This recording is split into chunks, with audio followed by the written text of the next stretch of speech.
Welcome back to History They Buried, where we uncover the darkest stories hidden in the shadows of seemingly ordinary lives. Today we dive into a case that will make you question the very foundations of what we call family. This is a macabre history of the Higgins family, a respectable household in the heart of rural England whose sudden disappearance in 1965 revealed a far more disturbing truth than anyone in the village could admit. It began with silence. Not a scream, not a struggle, not even a rustle of a closing door, just an eerie stillness that wrapped itself around the village of Ashworth one bitter December morning. Birds didn't sing that day. The pub opened late, and the wind, usually sharp and whistling through the hedgerows, was dead still. At first, no one thought anything of it, until the milkman, John Leary, noticed the Higgins' doorstep was oddly untouched. For bottles of milk lined, neatly as always, but now with thin sheets of frost hugging the glass. No, empty ones returned. No footprints in the snow, just that row of glass bottles, catching the morning light. By midday, neighbors were exchanging looks over garden fences. By nightfall, a constable was inside the Higgins home with a torchlight and trembling hands. Everything looked normal, almost too normal. The beds had been slept in, but never made. A casserole dish sat cold on the counter, half-eaten, covered loosely with foil. The radio was still on in the corner, humming static. Margaret's knitting sat mid-row on the armrest. The Sunday paper was laid open to the crossword, but the family, all six of them, were gone without a trace. No signs of struggle, no luggage missing, no goodbye. And yet, something felt off. Something the constable couldn't explain. The walls felt too close. The air smelled like damp stone, though the fire had been lit just yesterday. And on the hallway mirror, someone, perhaps one of the children, had drawn a crude spiral in the condensation, left untouched. It wasn't just a vanishing that disturbed the village. It was what they began to remember afterward. The strange things the Higgins family had said, the odd symbols chalked near their doorstep, the way the children stopped making eye contact, the sermons, the midnight lights in the church. Before we continue with the story and its unspeakable secrets, I want to ask you something important. This channel is not for everyone. Only the bravest souls who dare to confront the darkest chapters of history. If you've made it this far, you're not like most people. You understand that some truths are too horrifying to ignore, no matter how much they disturb us. So hit that subscribe button and join our community of true mystery seekers. And tell me in the comments what part of the UK are you listening from. Are you brave enough to hear a story like this from your own backyard? Because this story doesn't begin with a disappearance. It begins with a village that saw the signs and turned away. The diary was found tucked behind a loose floorboard in the eldest daughter's bedroom. Lydia Higgins, age 14, faded, green leather cracked along the spine. Her name was inked on the inside, cover alongside a childish drawing of the family cottage. But what lay inside was no ordinary teenage rambling. The first few pages were harmless. Mentions of school, her younger brother's tantrums, how cold the village had been that autumn. But as the entries moved closer to December 1965, the tone changed. They grew scattered, paranoid, even afraid. Mom won't stop whispering to herself in the garden. She thinks I'm asleep, but I saw her draw a circle in the soil. Just stood there in the cold. Didn't move for an hour. Father keeps locking the cellar door. He says it's damp, but I heard voices coming from down there. It's not the pipes. And then an entry dated just 5 days before the family vanished. I asked Reverend Clark why we don't celebrate Christmas anymore. He looked straight through me and said, "Some gifts come with a cost, child. Best to be thankful in silence." I don't like his eyes. Tucked between those final pages was a torn scrap of paper, a drawing obviously done by a child of 6 stick figures standing around a large spiral. One of the figures was upside down. Above them, hanging in the sky like a dark sun, was A symbol none of the local police could identify. Not at first.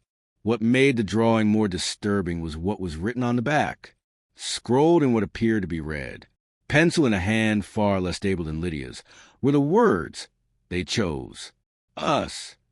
At first, the local constable dismissed it as the disturbed mind of a teenage girl, but the lead investigator, Sergeant Len Henley, wasn't convinced.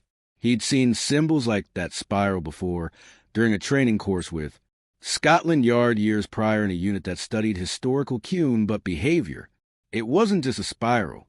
It was a protection ward, twisted from ancient British folklore, often associated with sacrificial rituals meant to cleanse a community. But who had Lydia been drawing with, and what had the family been chosen for? The deeper Sergeant Henley dug, the more the village resisted. Ashworth wasn't the sort of place that welcomed questions, especially not from outsiders.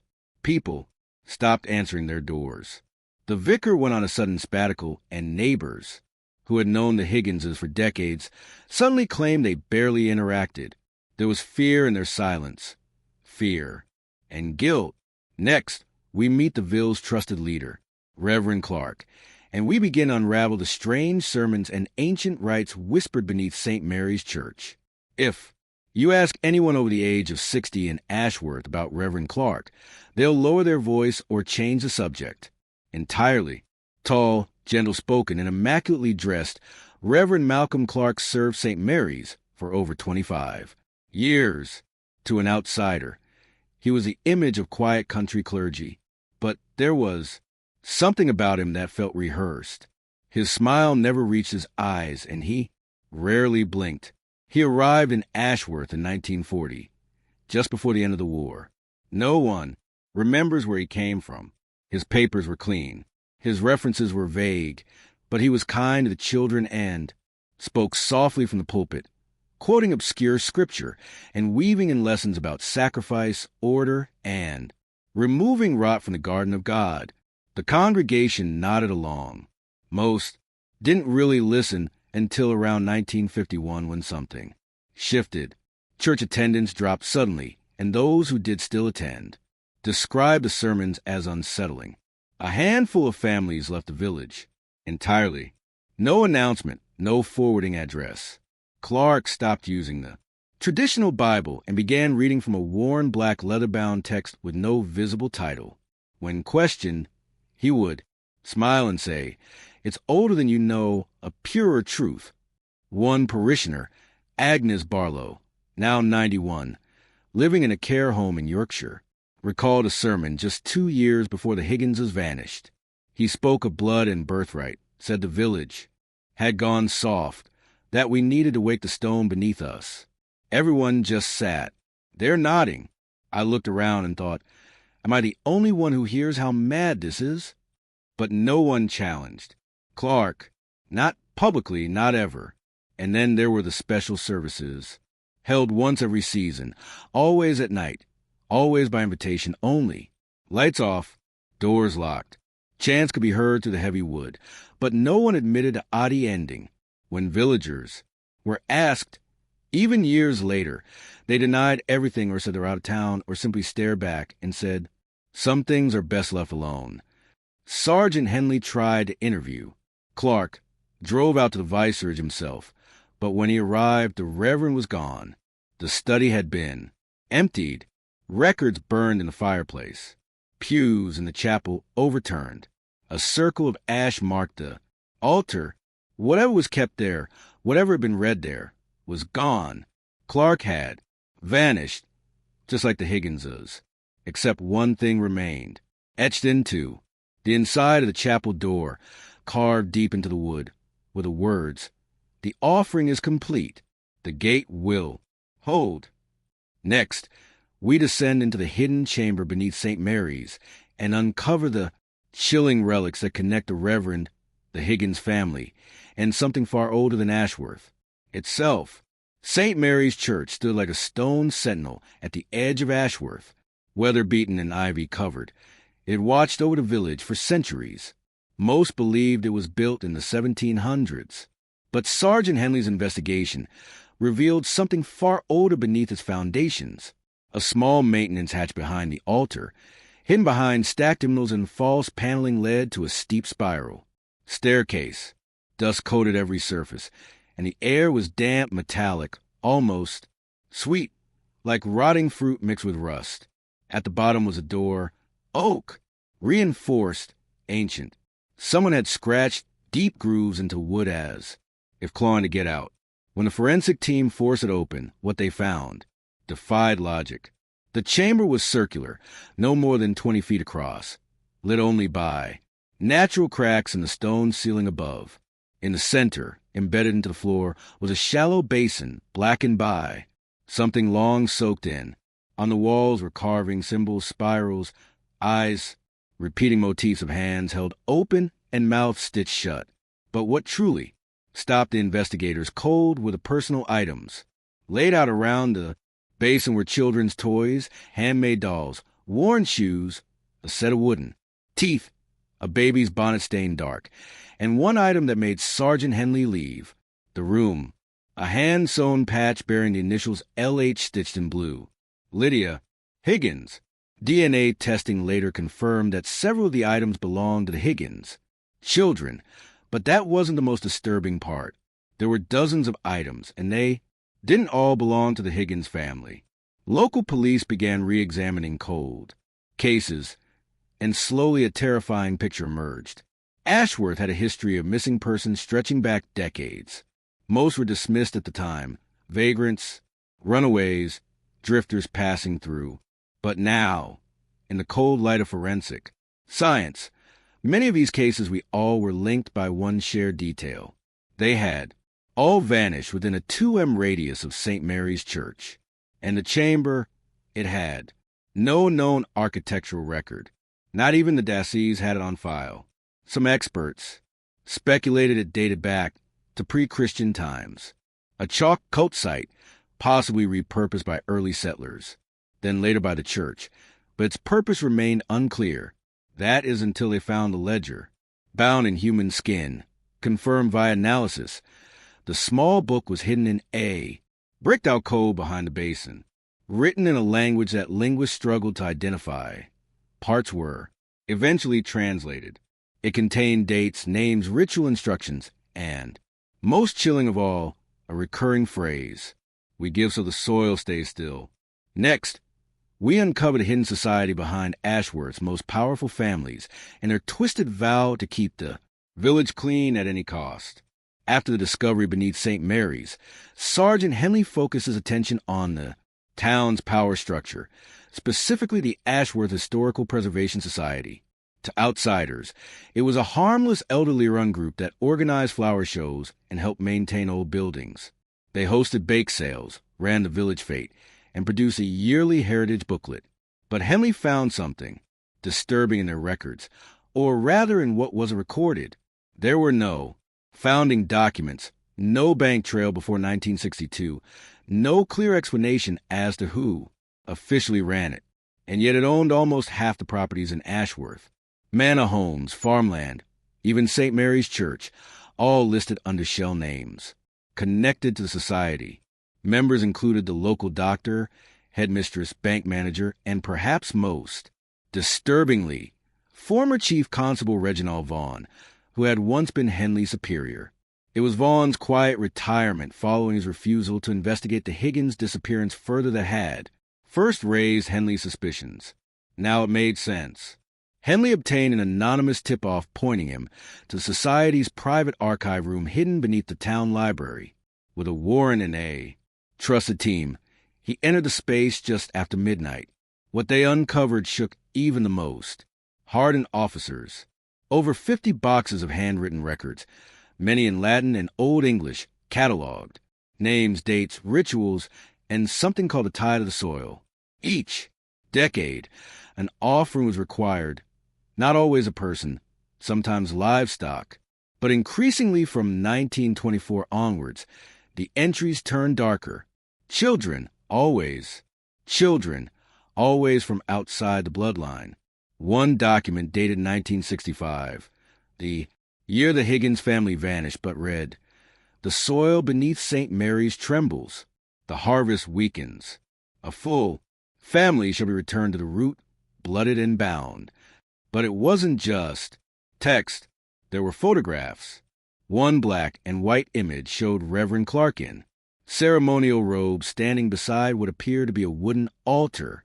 In the background, the Higgins twins, eyes vacant, hands bound. Another showed a group of 12 people, all in formal wear, faces solemn, standing around an open stone basin. Several were recognizable. Others bore a terrifying resemblance to known Ashworth families still living there. The society wasn't just involved. They were running the entire show, from within the respectable heart of the village, behind lace curtains and charity work. A hidden council had maintained control for decades, enforcing rituals that dated back to before the Norman conquest, and every single one of them had sworn an oath. We preserve so the ground stays quiet. Next, we follow Sergeant Henley as he risks everything, his career, safety, and sanity, to confront the people he once called neighbors and expose the monstrous truth buried in Ashworth's roots. Sergeant Henley knew what he was stepping into. In a village like Ashworth, you don't go digging into your neighbors unless you're prepared for what might crawl out. After the archive discovery, he requested immediate backup from county authorities, but his requests were delayed mysteriously repeatedly. He later learned the files he submitted had been flagged and held under pending verification. Someone higher up was slowing things down. So Henley did something no one expected. He went public. He contacted a regional journalist, a woman named Claire Merrick, known for her fearless reporting on rural corruption. He shared photographs, ledger translations, and even recordings of his interviews with past Ashworth residents who'd fled the village over the years. Many spoke of strange church gatherings unexplained, disappearances, and a suffocating silence that blanketed anyone who asked too many questions. Within 48 hours, Claire's article hit the front page of the Yorkshire Sentinel under the headline, "The Rituals of Ashworth. Did a village hide a century of sacrifice?" It exploded. National media latched onto the story. TV crews descended on the village. The church was sealed off, and within days, villagers began whispering names. People they'd always found off. Stories they'd heard but never dared speak aloud. That's when Henley's life turned. His car was vandalized. His wife received an anonymous note reading, "The roots are deep and so is your grave." He was suspended from duty pending a formal review, but the attention was now too great to bury. A public inquiry was opened. Survivors came forward. One by one, former members of the preservation society were brought in for questioning. Then came the break. A man in his 80s, Edwin Marlowe, confessed. Once the village undertaker, he had witnessed the 1965 ritual. He described in chilling detail how the Higgins family had been prepared, dressed in white linen, and led to the underground chamber. But his most disturbing revelation, the sacrifice had not been the first, nor the last. Every decade, he said, voice trembling, we gave them to the ground. Families, orphans, foundlings, always chosen, always agreed upon, and we were told if we stopped, the land would rot, and death would come tenfold. His confession triggered a series of arrests. Vaughn, Clark, and several other prominent figures were charged with conspiracy, ritual murder, and obstruction of justice, but most of them died, some by suicide, others under suspicious natural circumstances before the trials began. Still, Henley's work cracked the wall of silence. The press called it the Ashworth Pact. For the first time, the truth had a voice. Next, we trace the origins of the cult and how its ancient roots stretch back further than anyone dare believe, even to the days when Ashworth was first founded. As media interest intensified and public horror grew, historians and occult scholars descended on Ashworth, eager to uncover the deeper origins of the so-called Preservation Society. What they found sent ripples through both academic and law enforcement communities. Ashworth, it turned out, was never an ordinary village. It was built on a boundary, not just between counties, but between pagan and Christian Britain. Long before churches were erected, the land had been home to an ancient Druidic settlement known in pre-Roman records as Iceworth, meaning the place of the ash sacrifice. The name had changed over centuries, but the rituals hadn't. Deep beneath the current church, beneath even the chamber where the Higgins family was taken, archaeologists discovered a much older stone structure carbon dated to over 1,000 years ago. At its center was a circular stone table blackened by centuries of soot, surrounded by crude carvings of trees, roots, and chained human figures. It wasn't a church. It was a temple. Records found in a nearby manor house written in early Middle English told of a pact made between village elders and a keeper beneath the soil, a force believed to protect the land from blight, plague, and war in exchange for offerings. These offerings were originally animals, but after the Black Death swept through Britain in the 14th century, the pact was rewritten. The land must drink that, which thinks, one entry read, "In blood of kin and stranger shall the soil know peace." Even after the village Christianized, the tradition endured, but went underground. The Preservation Society, it turned out, was only the latest name for a long line of secret orders tasked with maintaining the ritual. From 1437 to the present day, the names had changed, but the purpose remained chillingly consistent. Keep Ashworth quiet, keep the land fed, keep outsiders blind. What shook investigators most was just how institutionalized the system had become. Each generation trained the next. Births, adoptions, marriages, all were influenced by the society, ensuring loyalty through blood and fear. And those who resisted, they simply vanished. Henley, still under suspension, but now a media hero, was granted access to a sealed archive within the Royal Historical Society. Inside were correspondence letters from 1862 between local lords and clergy, casually discussing this year's tithe and ensuring the chosen don't awaken suspicion. Ashworth's rot wasn't a recent infection. It had always been there.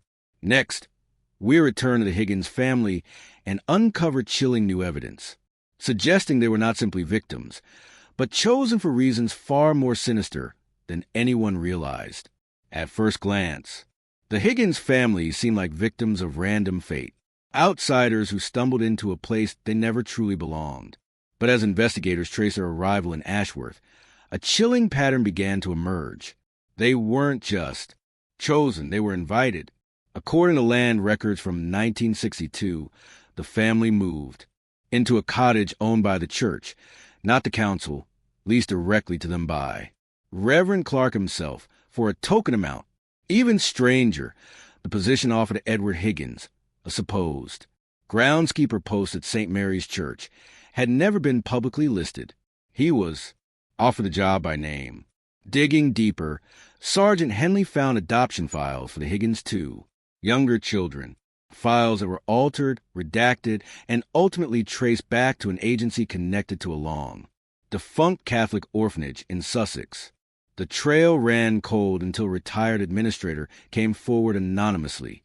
She confirmed that the Higgins' adopted children were part of a selective placement initiative run quietly in the 1950s and 60s, where certain families were matched with children of particular temperament and background for small, rural communities. On paper it sounded benign, even charitable. But what she described next was anything but. There was a list, she said, an internal list, with villages flagged as preservation zones. If you saw one of those names, Ashworth, Hartmore, Grinnell, it meant the child's placement wasn't just about home and care. It was about purpose. That purpose to quietly deliver certain children into communities that still follow the old ways. Suddenly, the pieces clicked. The Higgins family, with their mix of biological and adopted children, their isolation from extended relatives, their eager involvement with the church, they weren't just ideal sacrifices. They were deliberately constructed to be a sacris. This revelation horrified even the most hardened investigators. It suggested a multi-agency collusion, church, state, and orphanage systems working together to fulfill the needs of communities like Ashworth, all under the guise of faith and charity. As Henley put it in a leaked internal memo, the Higgins weren't random. They were designed, groomed, positioned, and once their usefulness was complete, erased. Public reaction was swift and furious. Inquiries were launched into adoption records across the UK. Survivors from other flag villages began coming forward, sharing stories of strange ceremonies, missing children, and churches that held late-night prayers behind locked doors. The rot was deeper than anyone imagined, but there was more to the Higgins story. In the final weeks before their disappearance, something changed in them, behavior that even the society hadn't anticipated. Next, we dive into the strange final days of the Higgins family and the chilling signs that one of them may have uncovered the truth too late. By August 1965, something had shifted inside the Higgins household. Neighbors described it as a cloud passing over their cottage. Smiles turned strained. Church attendance became erratic. The youngest daughter, 8-year-old Eliza, was seen weeping on the church steps after Sunday service. When Mrs. Cartwright, their closest neighbor, asked what was wrong, the girl whispered, "They're coming for us. Daddy knows." What followed were a series of increasingly bizarre sightings. Edward Higgins was seen digging behind the church late at night, unearthing something before quickly covering it. Again, 2 of the older boys were spotted burning family photo albums in the garden. Mary Higgins, once the heart of Ashworth's women's group, began appearing at community meetings with bruises on her arms and vacant eyes, speaking only when spoken to. Then there was the journal, hidden in the base of a wooden toy chest. It was discovered years later during a forensic sweep of their abandoned home. Though many pages were damaged by time and damp, a few remained intact. They were written in a hurried, almost frantic scroll, and the entries, presumably by Edward, grew darker by the day. They lied. This was never about faith. The prayers are old, older than the Bible. Mary says, "We have to play along, but I see it in their eyes. They've chosen us. The children are having the dreams." Again, Eliza screams in her sleep. James says, "A man in robes comes to the window. I told him it's just a nightmare, but I've seen him too. It's not just the church. It's the school. Master, the baker, even the constable. I trusted these people." The most disturbing entry came just 5 days before the family vanished. "They've warned us. The last offering failed. If we don't comply, it will be worse." I asked Mary if she'd run. She shook her head and said, "It's already too late. I don't know what to do, but I buried the first one deep." That last sentence, "I buried the first one deep," would haunt investigators for years. What or who was he referring to? Police excavations later uncovered a small skeleton wrapped in cloth behind the church garden, just as witnesses had described. The remains belonged to a child, female, age estimated at 3 or 4. There were no missing children reported in Ashworth from that time, which raised an even more terrifying possibility. Was this not the first sacrifice involving the Higgins family? Had they been involved unwillingly or not in earlier rituals, perhaps manipulated into believing it would spare them? Next, we enter the night of the Higgins' final appearance. The survived. September 3rd, 1965. Ashworth's annual harvest vigil was meant to be a quaint rural affair, held under the old oak trees near St. Mary's Church. It combined hymns, cider, and stories of gratitude for the year's yield. But that year it fell off. The air was unusually still. The trees didn't move, and the Higgins family, for the first time in months, arrived. Together, witnesses would later recall their appearance with unease. Mary in a gray shawl, eyes sunken and blank. Edward, gaunt and silent, gripping a child on either side. The children wore identical linen garments, odd considering the chilly air, and none of them spoke, not once. The entire village attended, even those who rarely came out with air. But this wasn't just a vigil. This was something older. As the sun dipped below, the Reverend took the podium, but instead of His usual sermon on gratitude. He opened a weathered black book, not the Bible, and began reading in a language no one could quite place. Low, rhythmic chanting followed, then humming and then silence. A circle formed.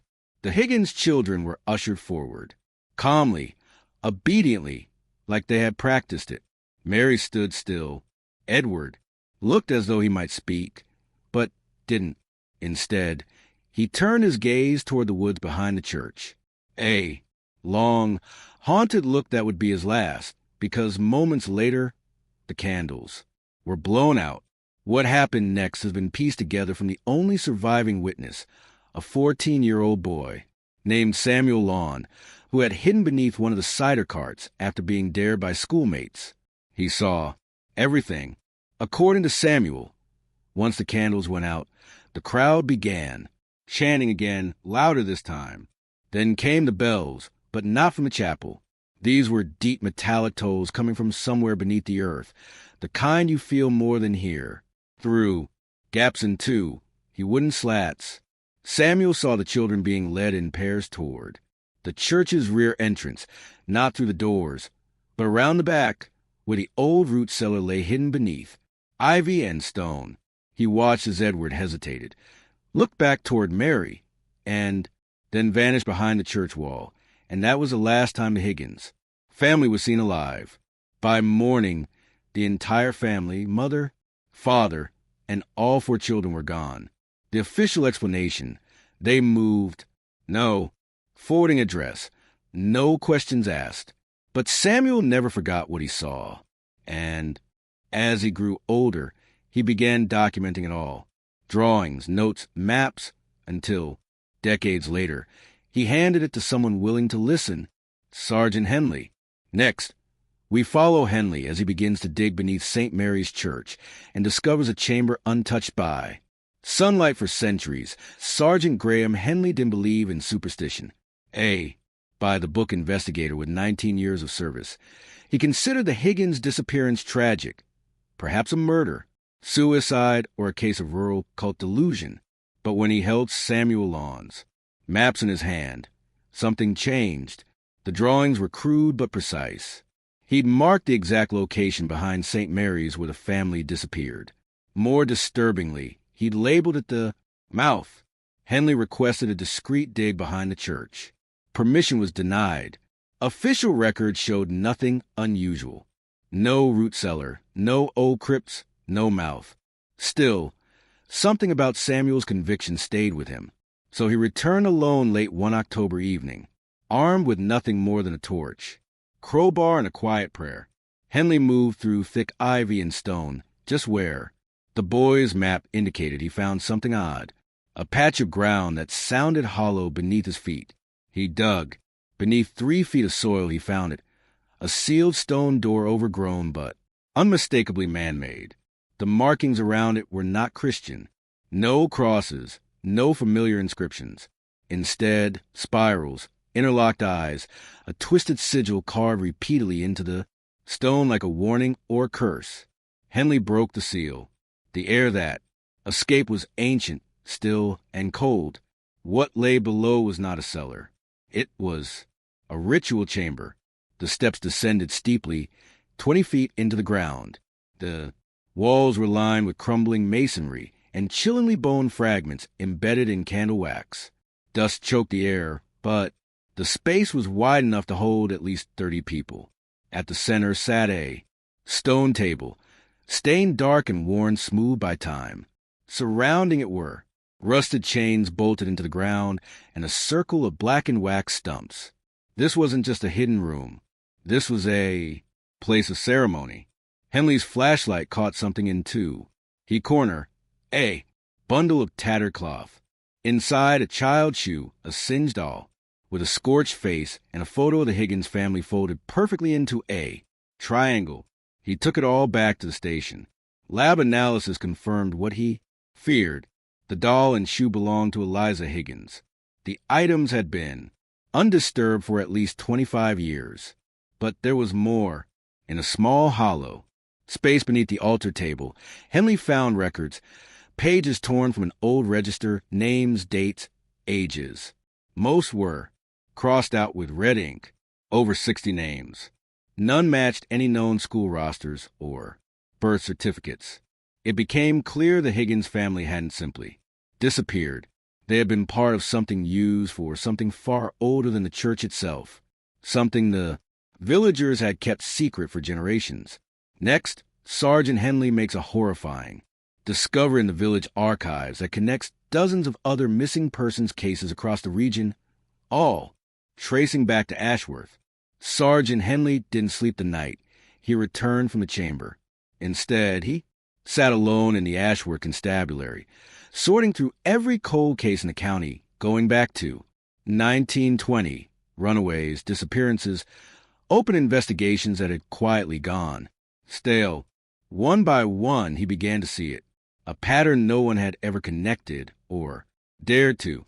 Over 60 names had been scribbled in the pages beneath that stone altar, the earliest dated 1932, the most recent marked September the 3rd, 1965, the exact day the Higgins family vanished.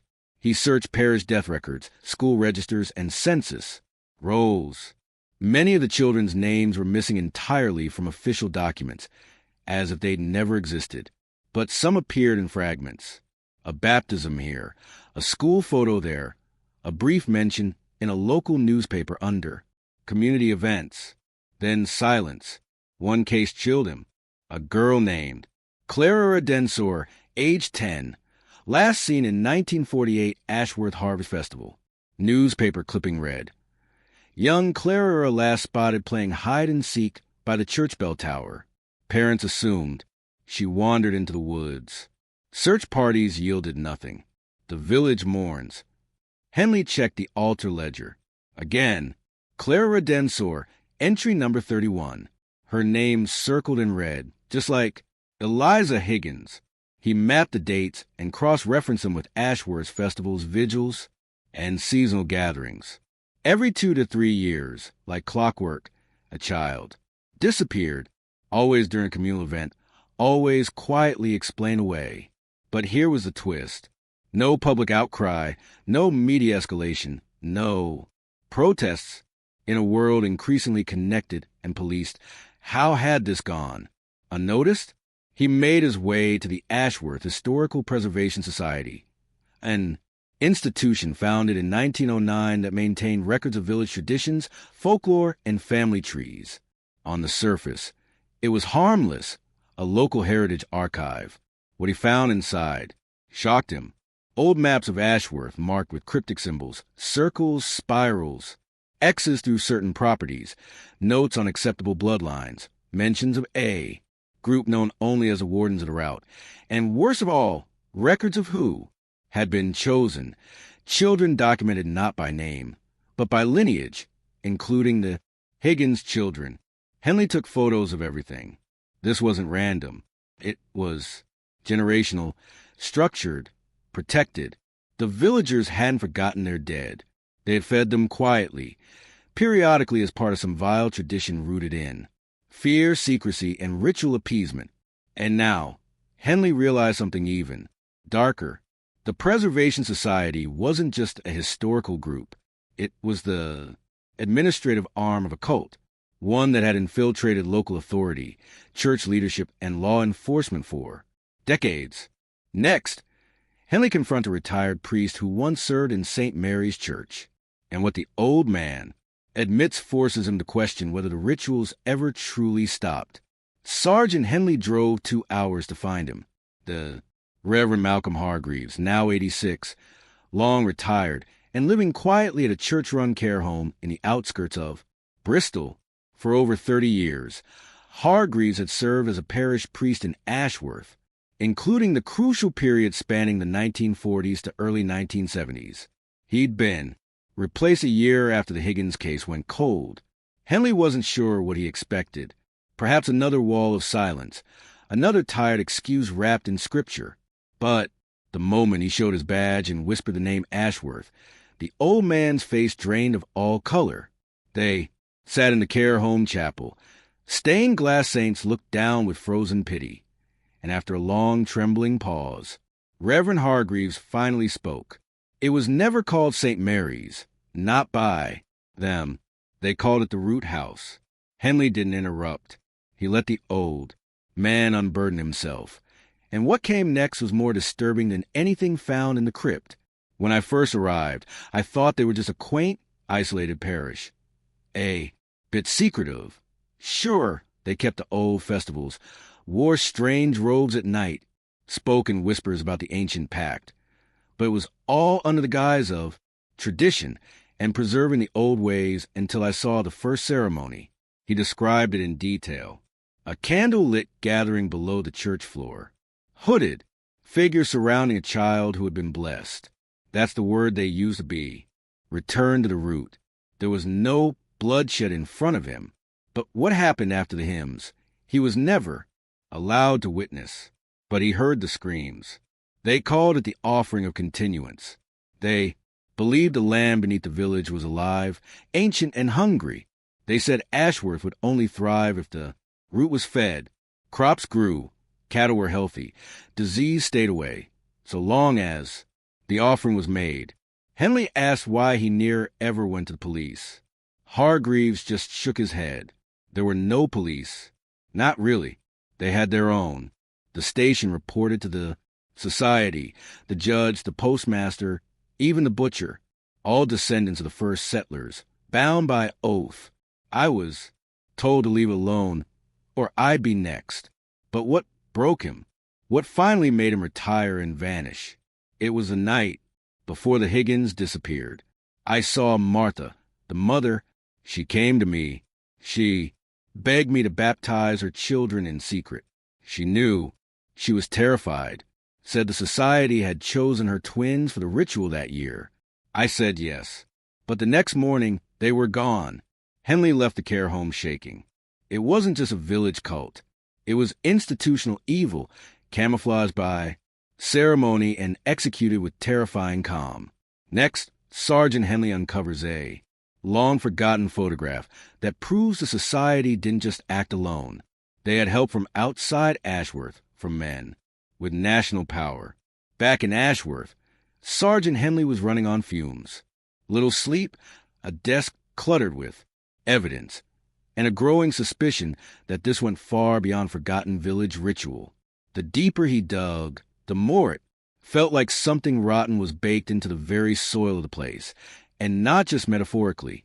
That's when he came across the old society ledger, tucked behind a cabinet in the Preservation Society's archive.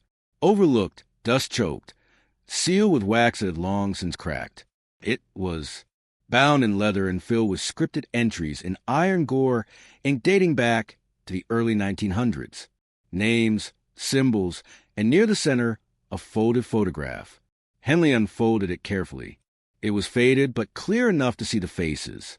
A group of men standing in front of St. Mary's. No, the root house, as Reverend Hargreaves had called it. They were dressed in ceremonial robes, holding unlit torches. In the center stood a man in a black coat, not in robes, clearly, an outsider, but treated as one of them. Written on the back in delicate cursive, the renewal ceremony, autumn equinox, 1951, with gratitude to Sir Edward M. Lon for services rendered. Henley's heart skipped. Sir Edward Lon was no local. He was a high-ranking civil servant, once part of the Home Office Special Affairs Division, a man with real power and connections, stretching across multiple counties. The idea that someone of his stature had attended a rural death ritual was unthinkable. Or maybe Henley realized that was the point. He dug into Lon's record. No children. Knight in 1949. Officially retired in 1960. Died in 1972. But rumors surrounded him even in death. Whispers of involvement in special programs that were buried during wartime. There were no accusations, just gaps. Henley couldn't shake the feeling that Ashworth hadn't just been protected. It had been, says Ponzord, kept off the national radar, quarantined, under the pretense of local heritage. Lon's presence proved the rot had spread beyond the village. If men like him had been involved, how many others had looked the other way? And more disturbingly, how many more villages were like Ashworth, tucked away in forgotten counties. Feeding something ancient in exchange for peace? There was one clue left, a handwritten note tucked into the back of the ledger. It read, "If the root is not fed, it feeds itself. The signs will return. The earth will open." Henley had seen enough to believe it wasn't metaphor, and if the sacrifices had ever stopped, then maybe something worse was coming.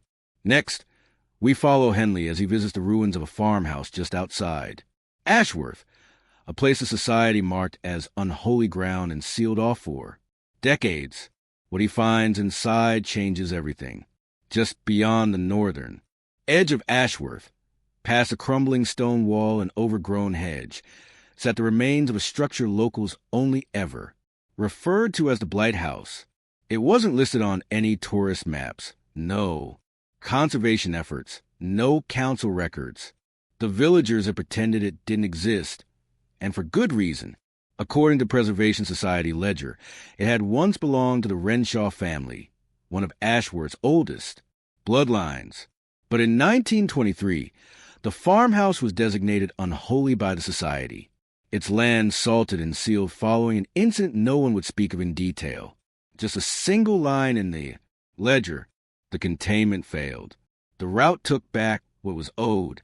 Sergeant Henley arrived alone. The drive was silent. Even the birds avoided the place. The farmhouse was half collapsed, its slate roof caved in, the chimney strangled by vines. But beneath the rot, something remained, a sense of pressure, as if the land itself was holding its breath. His boots crunched across brittle earth as he approached the main door, long since kicked in. Inside, dust hung like fog, rotten furniture, scorched wallpaper, and scattered bones. Animal, but far too many for a place that had been empty for a century. What unnerved Henley most wasn't the decay. It was the symbols, carved into every surface, door frames, beams, even the underside of window. Ledges were arcane runes identical to those found beneath St. Mary's. Some were painted in ochre, others carved deep enough to leave splinters. And in the basement, something worse. A stone, circle blackened with ash. In the center, a cradle, old, wooden, still intact. Henley froze.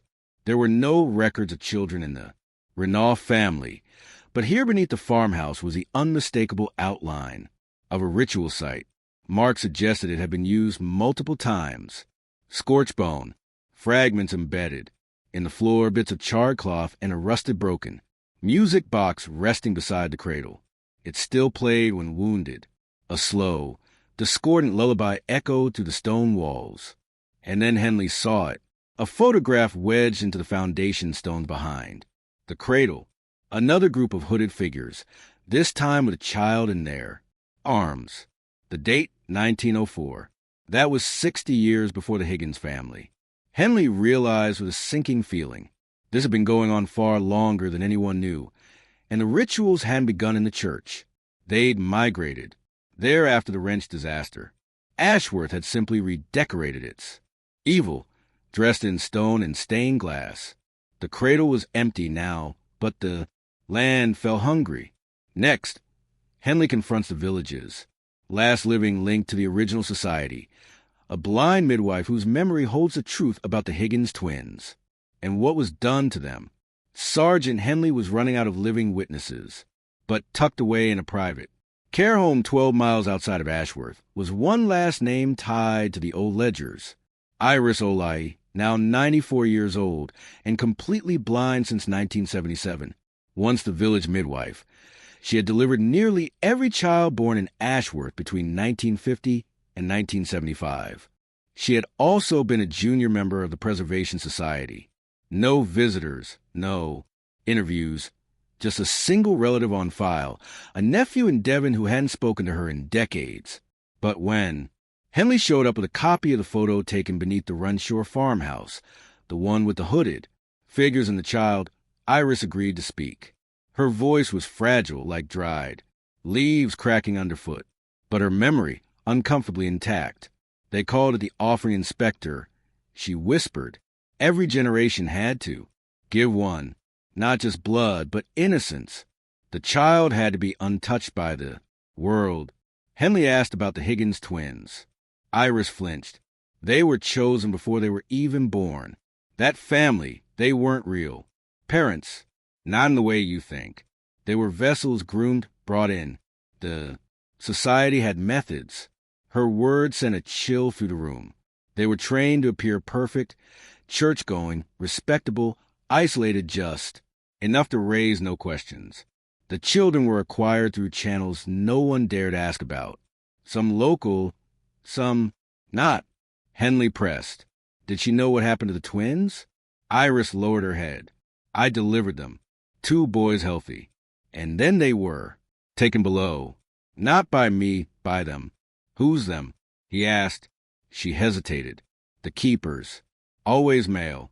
Always chosen from Ashworth's oldest families. They kept the chance. The rights. They spoke to the root. She broke down then. A single sob, frail and raw. We thought it kept the village safe, that the storms would pass us, that the soil would grow richer, the livestock would thrive. For a time, it did. Henley laid the photo on her lap. This child, he asked, from 1904, who is he? Iris reached out with trembling fingers, tracing the paper, with haunting familiarity. Then, in a whisper that barely escaped her lips, that's my brother. Henley stared. He was taken at the equinox. I was 6. My mother offered him, said he was born with a gift. She wept the whole time. The silence that followed was unbearable. Ashworth hadn't just buried its past. It had fed it generation after generation. The Higgins twins weren't the beginning. They were part of a long secret harvest. And now, Henley had a name, the keepers, and a location Iris feared even more than the church or the farmhouse. Next, Henley visits a sealed vault beneath Ashworth Town Hall, once the society's meeting chamber. What he finds carved into the walls may finally reveal what the route truly was. The Ashworth Town Hall was built in 1812, but few realized its foundations were far older, resting atop the remains of a 17th century moot hall used by village elders to settle disputes, draft charters, and as Sergeant Henley would discover, conduct far darker gatherings, with Iris Holloway's trembling warning still echoing in his head. Henley pulled council records and uncovered blueprints revealing an unmarked sub sealed off. Since 1966, under the vague label structurally unsound, it had never been reopened. No inspections, no documentation, just silence. Getting in required a quiet favor from a sympathetic clerk, a young woman whose grandfather had died mysteriously after attending a Preservation Society meeting in 1972. She gave Henley a key, but no words, only a look that said, "Don't stay long." The entrance lay behind a false panel in the archives room. The stairwell that descended beneath the hall was tight, cold, and pitch dark, choked with dust and the unmistakable scent of old stone and burnt wax. When Henley reached the bottom, he entered a circular chamber of crumbling brick. But it wasn't the decay that froze him. It was what was carved into every single surface. Dozens, no, hundreds of sigils, dates, and names etched in a style identical to runes found in the Reinhor basement and St. Mary's Secret Chapel. But here they were intertwined, forming a spiral that wound from the outer walls inward, all converging on a single symbol in the center of the stone. Floor the root, not a word, but a drawing. A twisted tree with no leaves. Its branches were sharp, almost claw-like, but its roots, they weren't roots. They were people, bodies, children, faces turned upwards in agony. In the middle of the spiral, Henley found a raised stone plinth, blackened with soot and worn by what appeared to be repeated scraping, set into the bay. This was a brass plaque. From ash, through blood, from blood to bounty, from bounty back to ash. There were no lights, no electricity, but Henley could sense that this place had not been abandoned willingly. He placed a hand on the wall and immediately recoiled. The stone was warm, and the silence, it wasn't quiet. Not really. There was a faint hum like something below was still breathing or waiting. He took photos of everything. The carvings, the central symbol, the spiral. Of names. Many matched the society's old registers, but one set of names stood, out-repeated across the walls. Higgins, James. Higgins, Evelyn. Higgins, Daniel. Higgins, Matthew. Not just the parents and twins, but at least 4 others with the same surname. No records mentioned them. Henley realized the Higgins family didn't lose 2 children. They lost 6. Next, a visit to Ashworth Cemetery, where unmarked graves and disturbed earth hinted how deep the society's sacrifices truly went. By now, Sergeant Henley had uncovered enough to charge half the village council with obstruction of justice, but none of it explained the full scale of what happened in Ashworth, or how many lives were truly lost under the guise of tradition. The answers, it seemed, were no longer in records, but in the ground itself. Ashworth Cemetery sits on the edge of the village, bordered by dense woodland. Locals avoided it after dusk, and not just out of superstition. Over the decades, families had quietly moved their loved ones' remains elsewhere, not because they feared the dead, but because they feared who was buried with them. Henley obtained an old plot map from 1931, faded and water-stained. It listed hundreds of graves, many now unmarked. When he compared it to the current cemetery layout, 47, graves were missing, not moved, not destroyed, just erased. A local groundskeeper, John Bell, had worked there for over 40 years. When Henley asked him about the missing plots, Bell's face changed. He didn't deny it. He just asked, "You sure you really want to know?" Bell led Henley to the far northern edge where bramble and ivy had swallowed entire rows. He pointed to what looked like uneven patches of soil, sunken in places. "That's the old W section," Bell muttered. "Society burials, no headstones. Families were told to keep quiet for the good of the village." Henley knelt and gently brushed away leaves and dirt. Beneath one hollow dip, he found a chunk of worn limestone, the top of a headstone buried deliberately, scratched into it barely legible. Higgins, Miriam, B. 1953, D. 1957. Another Higgins, Ruth, B. 1955, D. 1955. 2 more names. 2 more children, both dead before the age of 5. No birth records, no death certificates, just stones buried under weeds and silence. Henley kept digging carefully, methodically. By the end of the night, he had uncovered 5 more hidden headstones, all belonging to children, surnamed Higgins, all born between 1948 and 1962. Some had only first names, some had none at all. One simply read, "The Chosen." Bell wouldn't stay after sundown. He left Henley with a warning. "The ground here, it remembers and it don't like to be disturbed." That night, Henley sat in his car staring at the growing list of Higgins. Children no one ever mentioned. The public believed James and Evelyn Higgins adopted 2 boys. The record showed 12. The cemetery suggested at least 8 were dead before the twins ever arrived. This wasn't a story of adoption gone wrong. It was a farm for flesh, and the crops were children. Next, Henley uncovers coded documents from the society archives, revealing a chilling ledger system used to value each child according to a ritual calendar. Back at his station, Sergeant Henley placed a cemetery photo side by side with society minutes, birth records, and those strange documents from beneath the town hall. The names lined up far too neatly to ignore. But something was still missing. A system, a logic to the horror.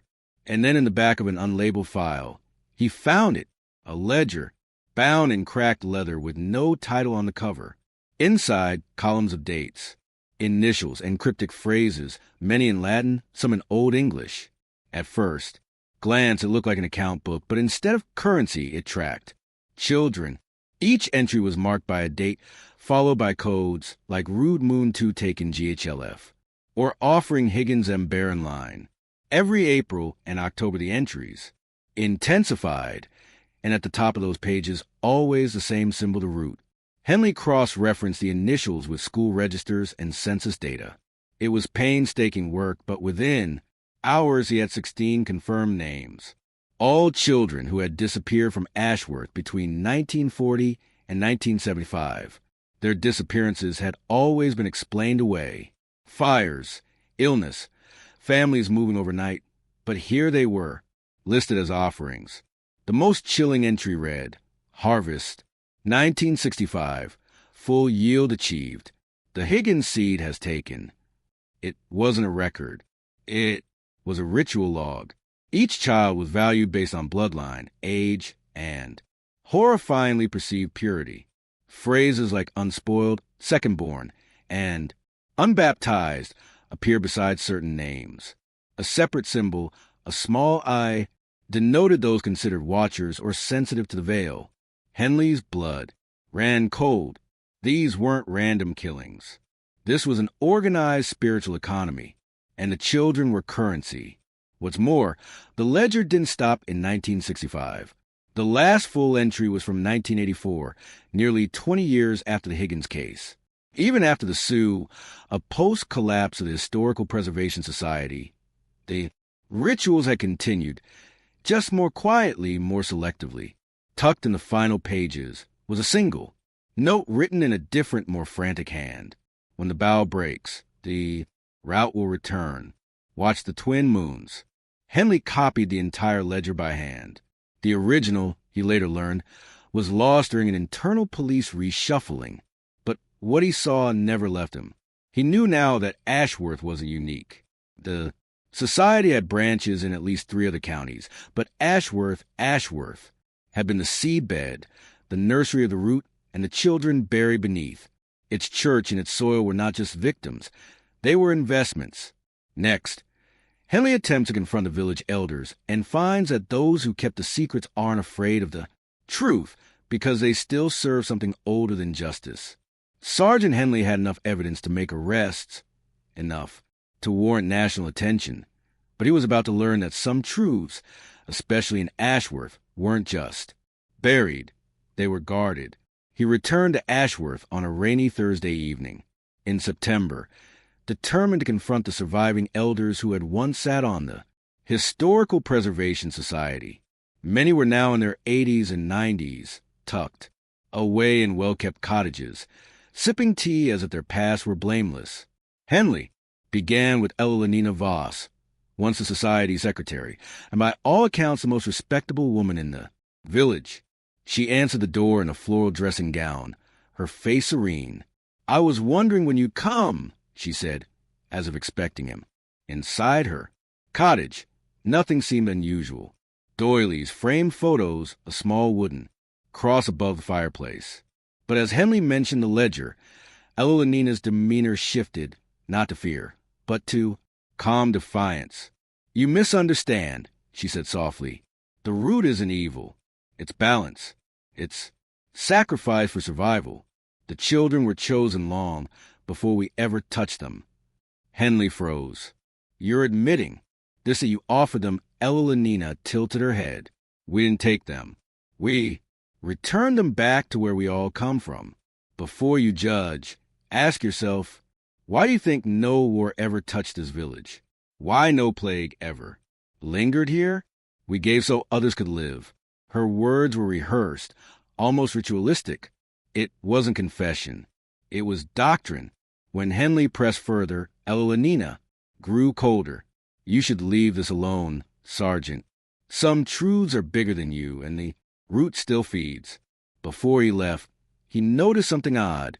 On her mantel, a carved wooden sculpture, half human, half tree, arms, outstretched like twisted branches. Beneath it, etched into the base, "He who roots rules over the knee." XT 2 days he visited 5 more elders. All gave similar responses, vague circular justifications wrapped in layers of denial and reverence. One even said, "Would you rather starve in darkness or thrive in bloodlight?" None denied the ledger. None denied the children. They just didn't see it as murder. Henley tried to rally support from his superiors, but pressure began to mount. His requests were delayed. Emails vanished, evidence misplaced. Whispers started about his mental health, his obsession, his vendetta against Ashworth. Someone was silencing the truth, not just villagers, but people above him. That's when he found the second set of burial records. They weren't just for Ashworth. They were for 3 other villages, all tied to the society's old network, all showing the same patterns: adoptions, disappearances, false causes of death. Ashworth hadn't been the end. It was a prototype. Next, Henley is warned off the case in a chilling message left at his home, and what's written on it connects directly to the darkest part of the Higgins property, now sealed and forgotten. 3 nights after his final visit to Ashworth, Sergeant Henley returned home to find his front door slightly ajar. He lived alone. No one had a key. Inside, everything looked untouched at. First, no signs of forced entry, no ransacked drawers, no stolen files. But on the kitchen table, something waited for him. Something simple and deeply disturbing. A small wooden box, handmade, stained with something dark and old. No note, no fingerprints, no sound, just the quiet hum of his refrigerator and the distant sound of rain. He opened it. Inside, a lump of blackened ash mixed with what looked like crushed bone fragments and a photograph. A photograph of the Higgins. Children sitting on the church steps in their Sunday best, smiling scrolled. Across their faces, in red ink, "You've seen too much. Let the root rest beneath." That a phrase written in Latin, the same one he'd seen in the society's ledger. Ad radicem redam omnia. All things return to the root. Henley staggered back. He wasn't scared. He was furious. Someone had entered his home, not to hurt him physically, but to remind him they were still watching, still capable, still protected. And that box of ash, he knew exactly what it meant. During the early investigation, he'd sealed off the sub-base chamber beneath St. Mary's Church, the ritual site where the Higgins' final possessions had been found. That room had been classified as evidence. No one was supposed to go back down there. Yet, the ash in that box was identical to the scorched remnants from the sacrificial circle beneath the altar. Someone had returned to that room, possibly even reused it. Henley drove straight to Ashworth. The church doors were locked, lights off, ground silent. But when he approached the eastern wall, the one where he'd once found claw marks hidden behind the choir stalls, he noticed fresh soil at the bee. Not just disturbed, but turned. Someone had dug, then recovered a portion of the foundation. He marked the spot, took photos, and returned before dawn with 2 forensic officers. What they uncovered beneath the floor shocked even the most seasoned of them.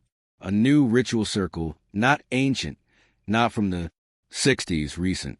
At the center, a small burned rag doll pinned to the ground, with iron nails around it. Teeth not animal, not adult, child-sized. Whoever left the box at Henley's home wasn't threatening him out of fear. They were warning him because the rituals had begun again. And this time, it wasn't just about the past. It was about keeping the root alive. Next, Henley receives an unexpected call from a woman claiming to be a survivor. Someone who says she was meant to die with the Higgins children but escaped. What she reveals will crack the case wide open. The call came just after 3 o'clock. A.M. Henley was at his desk reviewing forensic reports from the ritual site beneath St. Mary's. His eyes were red, his coffee cold, his patience hanging by a thread. The number was unlisted. The voice on the other end, shaky but deliberate. "You don't know me, but I think you've been looking for me." Henley didn't respond immediately. "I was one of the Higgins children, sort of. My name isn't on any record because they never really adopted me." The voice trembled again, then steadied. "I was brought there for something else." Her name was Lydia May Caro. She claimed to have been taken in by the Higgins family for a trial stay sometime in the spring of 1965. She was 8. No official paperwork. No agency placement. Just a quiet arrangement made through a friend of the church. Henley knew that. Name, Carol. It had shown up in the second ledger, but listed under non-initiate, a phrase no one had been able to decode. Lydia continued, "I wasn't supposed to stay. I think they knew I didn't belong. Or maybe they just didn't like what they saw in me. The mother, Helen, she kept saying I had a blocked spirit, that I couldn't hear the root. Henley asked the obvious. How? Did you escape? Her voice dropped to a whisper. I saw what they did to Peter, one of the real children. They called it cleansing. They put him in that room, under the church, and made the others watch. He didn't scream. He smiled like he wanted it. That's when I ran through the fields. No shoes. I made it to the motorway before a truck driver found me. I told the police a story about abuse, nothing occult, nothing about rituals. I was a scared little girl, and they sent me into foster care far away from Ashworth. But I never forgot. Not the symbols, not the chants, not the look in Helen's eyes when she realized I wasn't one of them. He sat frozen. Everything Lydia described matched the society's methods, the language, the doctrine, the control. She agreed to meet quietly on neutral ground. But before they hung up, she said one more thing, the part that chilled Henley to his core. They let me go for a reason. I wasn't just a failed offering. I was a witness. They wanted one of us to live. And remember, that same phrase echoed through Henley's mind. All things return to the root. What if Lydia's survival wasn't an accident? What if she was part of the ritual all along? Next, their meeting takes place in a secure location, but Lydia brings something with her, a drawing she made, as a child of what she saw beneath the church. What's in it will change. Everything Henley thought he knew. They met in the back room of a small cafe in Whitby, chosen for its remoteness and its thick, salty fog that made everything feel one step removed from reality. Sergeant Henley arrived early. Lydia Carr was already there, seated in the farthest booth, wearing a long coat and dark glasses. She looked older than her years, like someone who had lived through too much without ever being believed. She slid an envelope across the table before saying a word. I've kept this hidden for 60 years. It's the only proof I have, and I need to know that you're ready to see what they really were. Henley opened the envelope. Inside a drawing, creased and faded, done in colored pencil and crayon, the kind of image a child would make. But what it showed was nothing innocent. The picture depicted a circular stone, chamber identical in layout to the room Henley had seen beneath St. Mary's Church. But the walls were lined with tall robed figures, all wearing masks, some animal-like, some grotesquely human. In the center was a raised platform. Upon it a small child laid, flat, arms extended. But the most disturbing detail, above the child, floating midair, was a root system, twisting, branching, almost tree-like, but entirely wrong. It resembled veins more than branches. At the base of the root, a face, hollow eyes, gaping mouth drawn in thick black, and below it, written in a child's scroll, he lives under the church. He eats what we give. Him. Henley felt the breath leave his lungs. I drew that the night I escaped, Lydia said. It came to me in a dream, or maybe a memory. I'm not sure which, but that's what I saw or what I felt. She then told him something that made his skin crawl. Helen used to tell us we weren't adopted. We were chosen. She said our souls were food, not for God, not for the devil, but for something older, something buried. They let it the root beneath, and every few years it had to be fed. Henley knew then that the society hadn't just been operating as a cult. They constructed an entire cosmology, a dark theology rooted in local worship, older than Christianity, possibly pagan, certainly ritualistic. But what disturbed him most was how deeply it had been normalized within that community. He asked Lydia if anyone else had survived. She shook her head. I was the only one they let go. And now I think it's starting again. She wasn't wrong. Because what Henley didn't know yet was that a new child had already gone missing in a nearby village, and the pattern matched everything that came before. Next, Henley is pulled into a fresh case that eerily mirrors the Higgins disappearance. But this time, the victim's family has a shocking connection to the original society. 3 weeks after Henley's meeting with Lydia Caro, a report landed on his desk from a sleepy Yorkshire village called Elmrook, just 30 miles from Ashworth. A child, Isa Fenwick, age 7, had vanished from her bedroom in the middle of the night. No signs of forced entry. No ransom note, no digital trail. She was simply gone. Henley might have dismissed it as another tragic missing persons case, if not for one chilling detail. On the girl's pillow was a single white root, dirt still clinging to it. Tied around it, a red thread knotted into an ancient symbol. He knew that symbol.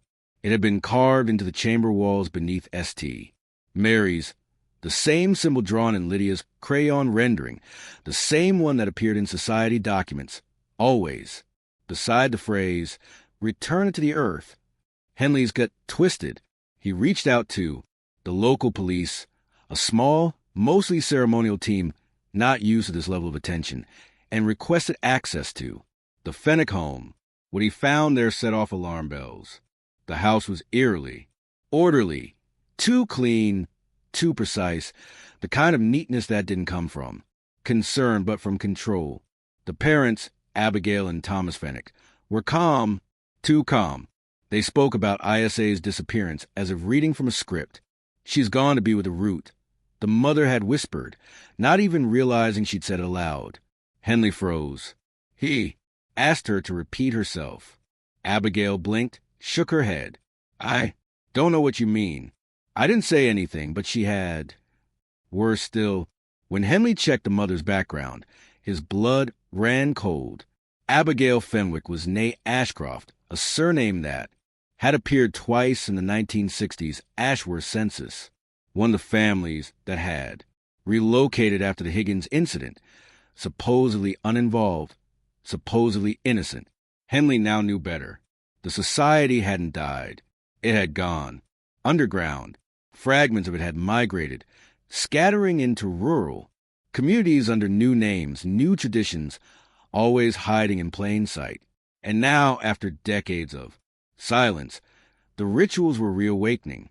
He drove out to Elmrook's outskirts and began interviewing neighbors.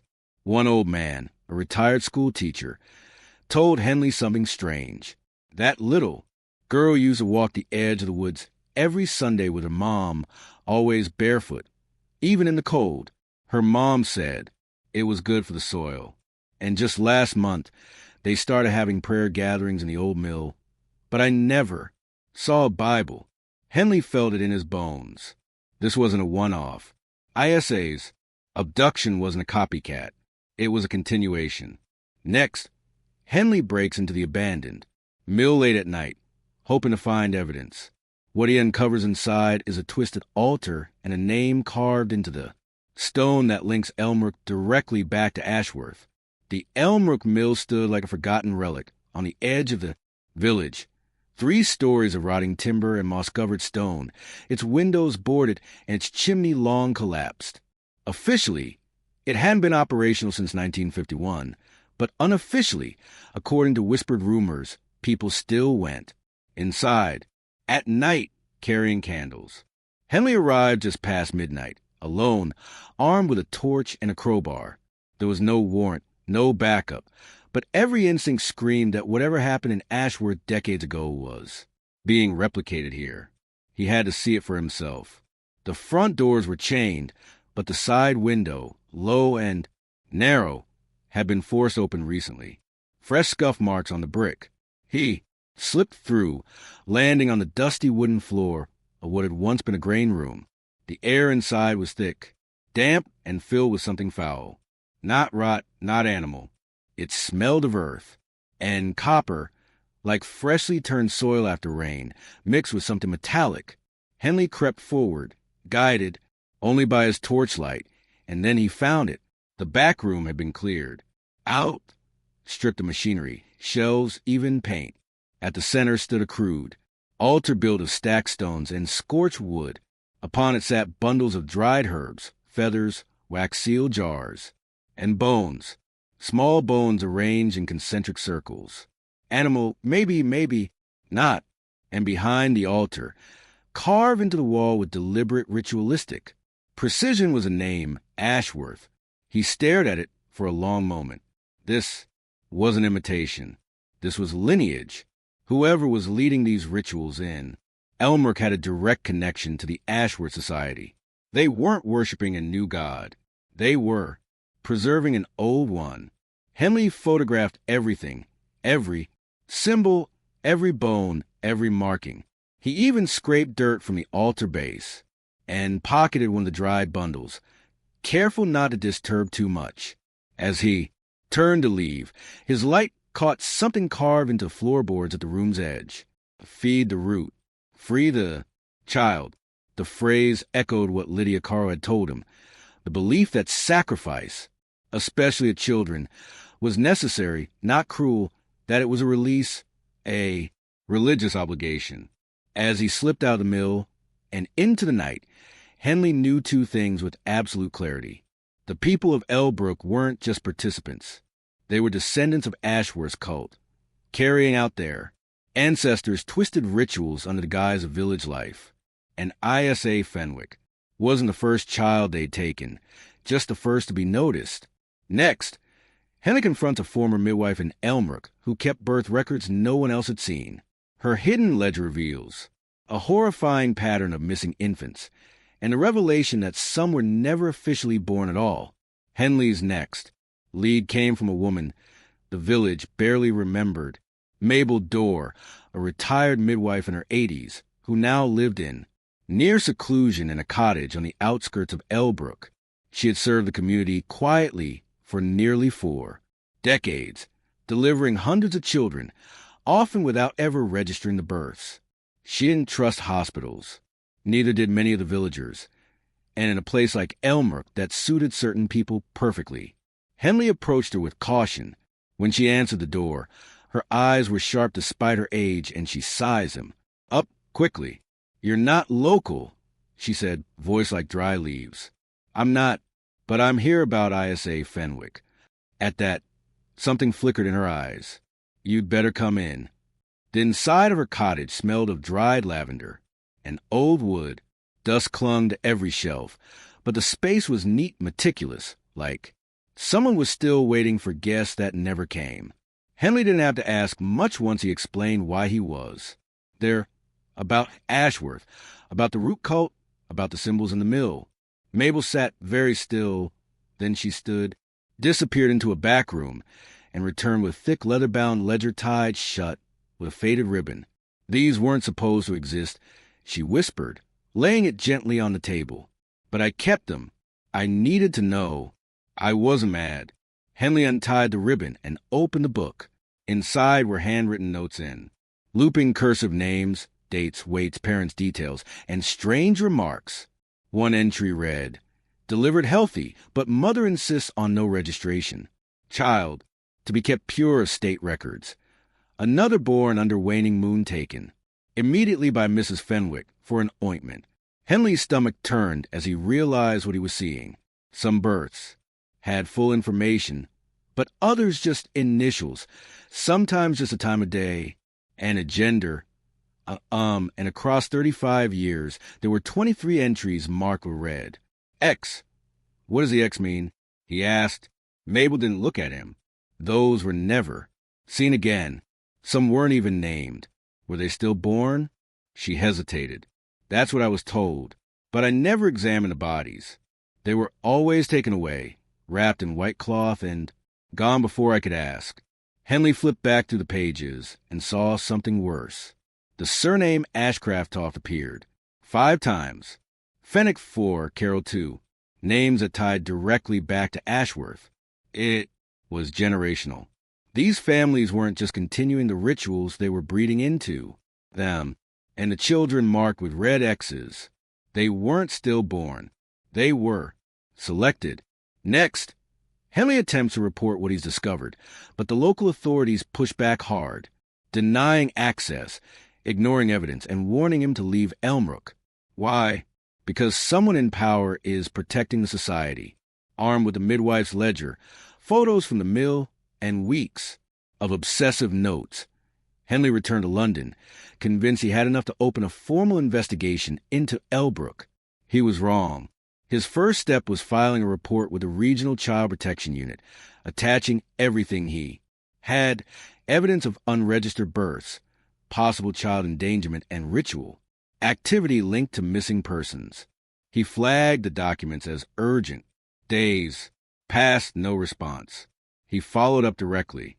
After a series of frustrating phone calls, he was told a report had been received, but the case was low priority. When he pressed harder, asking whether anyone had even reviewed the documentation, the tone shifted. "You're not a current officer, Mr. Henley," said one woman curtly. "You're a retired investigator acting independently. Your materials are circumstantial and unverifiable." It wasn't just a rejection. It was dismissal. Henley tried escalating. He sent copies of the report to former colleagues still inside the Met. A few responded with concern, promising to look into it. But within days, they stopped replying. And then the letters started arriving. Official-looking envelopes from a solicitor's office in Cambridge warning him of possible defamation proceedings for targeting innocent local families. One letter even claimed he was harassing heritage members of the Elmer community. Heritage members? He muttered aloud. What the hell does that mean? Henley dug deeper into public records. What he found sent a chill through his spine. The Historical Preservation Society, active in Elmrook since the late 1940s, was officially listed as a non-profit trust chaired by none other than Dr. Rupert Fenwick, the same name that had appeared in Mabel's ledger twice in the 1970s. But the trustees list was where it got worse. 3 current local MPs had ACE accepted donations from the society in recent years. A retired judge who oversaw several missing person dismissals in the region had been listed as an honorary patron. And most disturbingly, the society had filed for and received government heritage grants to preserve the cultural integrity of Elmrook's rural customs. They weren't just protected by secrecy. They were protected by power. Henley understood. Now, the silence wasn't apathy. It was design. There were people in high places with vested interest in keeping this buried. This wasn't just a village secret anymore. It was a state-sponsored blind spot. The Ashworth cult hadn't died out. It had adapted, wrapping itself in legitimacy, turning child sacrifice into tradition, and cleansing the past with paperwork and charm. "I can't fight this alone," he wrote in his notebook that night. But he wouldn't give up. Not after EA. Not after all the children marked with red X's. Next, Henley reaches out to an underground journalist known for exposing religious corruption. Together, they hatch a plan to infiltrate the society's next private gathering held under the guise of a rural folklore night open only to members. Desperate to expose the society from within, Henley made contact with someone who didn't scare easily, Mara Gibbons, an independent journalist and filmmaker who ran an underground docuseries called Rot at the Root. Her reputation was fierce. She'd spent a decade investigating religious abuse, covert cults, and hidden institutions. She was no stranger to threats or buried truths. Mara met Henley in a pub just outside of Oxford. She came alone, carrying nothing but a backpack and a recorder. After he explained what he'd found, she sat in silence for a full minute before speaking.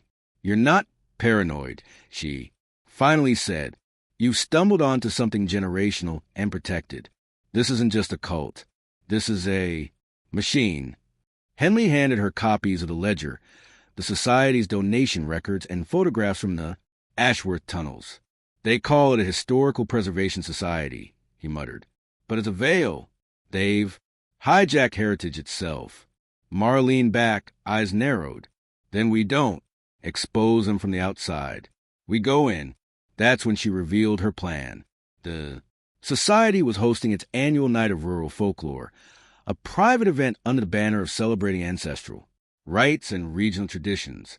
It was invitation only, held on a gated property near Elmrook's forest line. But Mara had already obtained 2 guest passes from a former society member who distanced himself years ago. "They think I'm a folklorist from Devon working on a documentary," she smirked. They want exposure on their terms. Let's give them exposure on ours. Henley was hesitant. He knew what the society was capable of, but this was the opening he'd needed for months to witness, to record, to unmask. They prepared meticulously. Hidden microphones were sewn into their collars. Mara brought miniature cameras disguised as antique brooches. They rehearsed their cover story. She was a documentarian. He was her assistant, a retired archivist. Their goal, capturing forgotten English traditions for the BBC. The event was scheduled for the third Saturday in October, the same moon cycle that had appeared repeatedly in the midwife's ledger. When they arrived, a society member greeted them at the gate, clipboard in hand, dressed in a long black coat with crest over breast, an eye carved into a tree surrounded by barbed vines. The property itself was secluded, nestled within old forest. Lanterns lined gravel path, casting long, flickering shadows. Guests moved, in pairs, dressed formally, many older, some young, all strangely serene. Inside the main hall, decorated with age banners and woodcut tapestries, a ritual reenactment was already in progress. Cloaked figures chanting in what was described as Old Brythonic. But it wasn't a reenactment. The language was real. The blood on the altar was fresh. Next, Mara and Henley find themselves witnessing the horrifying centerpiece of society's folklore night. Alive. Initiation ritual involving a drugged adolescent, and chants, invoking an ancient forest deity. Will they intervene or keep filming? The air inside the hall grew thick, not just with incense and candle smoke, but with something heavier, expectation. Mara's camera pin streaming discreetly to a secure drive caught everything as the society's ritual escalated. What they had assumed would be symbolic, perhaps some old pagan folklore pageant, quickly revealed itself to be far more disturbing. At the center of the room stood a raised stone slab surrounded by a circular pattern etched into the wooden floor with ash and salt. From the ceiling hung animal skulls, goat, deer, fox, arranged in a spiral, each with tiny bells tied to their horns. Then the room fell into complete silence. A door creaked open at the far end. 2 robed members entered, guiding a young girl no older than 14 between them. Her movements were sluggish, her head lolling slightly as though drugged. Her hands were bound in front of her with red cord, and her feet shuffled awkwardly across the floor. Her dress, white linen, was cinched at the waist with dried thorns. Henley's heart seized. He instinctively took a step forward, but Mara grabbed his arm, whispering under her breath, "We can't blow our cover. Yet. We need this recorded." He stopped, but barely. A third figure, taller, older, and wearing a wooden mask shaped like a deer's face, stepped on the platform. The room began to chant again, but softer this time, almost like a lullaby. Words in a language no school taught, words that felt older than English itself. The masked figure raised a curved blade, its edge catching the candlelight. He placed the tip against the girl's forehead, drawing a thin line of blood, then whispered something in her ear. She didn't flinch. She didn't move at all. Around the circle, the society members began to sway, some humming, others murmuring fragments of prayers. The entire space throbbed with a terrifying unity. Not manic, not wild, but rehearsed, controlled. This wasn't theater. This was ritual. The masked figure then reached into a bowl and withdrew what looked like blackened soil mixed with ash and something wet. He smeared it over the girl's cheeks and chest in slow, deliberate strokes while the chanting reached a peak. Henley whispered, "This is the initiation." Mara nodded, wide-eyed but focused.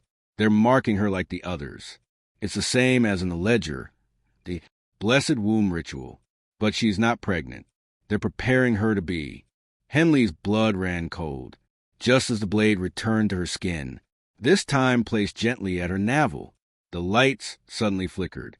A power dip. Half the candles blew out. Panic broke the trance for a brief second. The leader looked up. Mara clutched Henley's arm. "We need to leave now." Next, as they flee the hall and hide among the surrounding woods, Henley and Mara discovered a hidden structure deep in the trees, one that matches the diagrams from a Higgins ritual chamber. What? Lies inside will rewrite everything they thought they knew about Elmrook's true origins. Henley and Mara slipped out of the village hall through a narrow servant's door, moving quickly under the cover of darkness.